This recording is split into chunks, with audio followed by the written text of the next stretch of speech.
ಇತ್ತೀಚೆಗಷ್ಟೇ ಸೋಷಿಯಲ್ ಮೀಡಿಯಾದಲ್ಲಿ ಬ್ರೌನಿ ನಾನು ಅನ್ನೋ ಒಂದು ಶಾಪ್ ಹೆಸರು ಓಡಾಡ್ತಿತ್ತು. ಯಾಕಂದರೆ ಚಿಕ್ಕಣ್ಣವರ ಫ್ಯಾನ್ ಇಬ್ಬರು ಸೇರಿ ಒಂದು ಮಾಡಿರುವಂಥ ಶಾಪು. ಸೊ ಖುದ್ದಾಗಿ ಇವತ್ತು ಚಿಕ್ಕಣ್ಣವರೇ ಬಂದು ಆ ಒಂದು ಶಾಪ್ಗೆ ವಿಸಿಟ್ ಮಾಡಿ ಅವರ ಒಂದು ಕೆಲಸಕ್ಕೆ ಒಂದು ಪ್ರೋತ್ಸಾಹ ಕೊಟ್ಟಿದ್ದಾರೆ. ಈ ಬಗ್ಗೆ ಮಾತಾಡ್ತೋಣ. ಸೊ ನಮಸ್ತೆ. ಒಂದೊಳ್ಳೆ ಕೆಲಸ ಆ್ಯಕ್ಚುಲಾಗಿ ಒಂದು ಇಬ್ಬರು ಹೆಣ್ಣುಮಕ್ಕಳು ಓದ್ಕೊಂಡು ಈ ಥರದೊಂದು ಕೆಲಸ ಮಾಡ್ತಿದ್ದಾರೆ. ಆ ಒಂದು ಕೆಲಸಕ್ಕೆ ನೀವು ಸಾಥ್ ಕೊಟ್ಟು ಆ ಶಾಪ್ಗೆ ವಿಸಿಟ್ ಮಾಡಿದರೆ ಎಷ್ಟು ಖುಷಿ ಆಯ್ತು ಅಂತ. ಇಲ್ಲ, ನಿಜವಾಗ್ಲೂ ಖುಷಿ ಆಗ್ತಿದೆ. ಏನಂದರೆ ನಾನು ರೀಲ್ಸಲ್ಲಿ ನೋಡಿದ್ದೆ ವಿಡಿಯೋನ.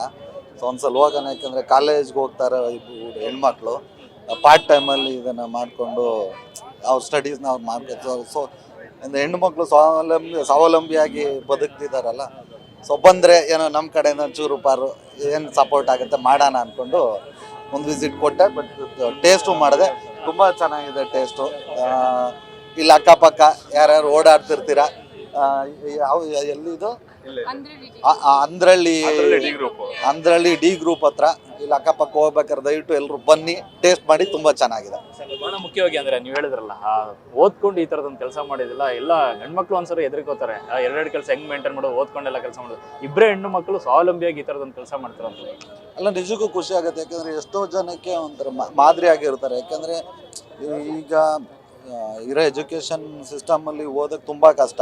ಈ ಮನೆ ಸಮಸ್ಯೆಗಳು, ಫೀಸು, ಅದು ಇದು ಅಂತೆಲ್ಲ ಮನೆಯವ್ರಿಗೂ ಭಾರ ಅನಿಸಿ ಕೆಲವ್ರು ಹೆಣ್ಮಕ್ಳಿಗೆ ಕೆಲವ್ರು ಸಾಕು ಓದೋದು ಬಿಟ್ಬಿಡ್ರಿ ಅನ್ನೋ ಥರದಲ್ಲಿ ಹೇಳೋದಿರುತ್ತೆ.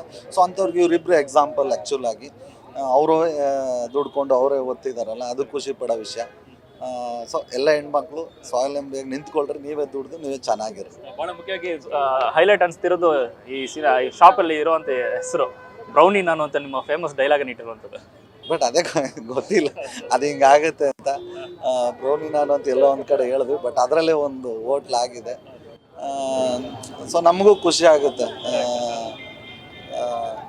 ಏನು ಹೇಳೋದು, ಒಳ್ಳೇದಾಗಲಿ, ಬ್ರೌನಿ ನಾನು ಹೋಟ್ಲಿಗೆ ಒಳ್ಳೇದಾಗಲಿ ಅಷ್ಟೇ. ಟೇಸ್ಟ್ ಆಗಿತ್ತು, ತುಂಬ ಚೆನ್ನಾಗಿದೆ. ಚಿಕ್ಕದಾಗಿ ಶುರು ಮಾಡಿದ್ದಾರೆ.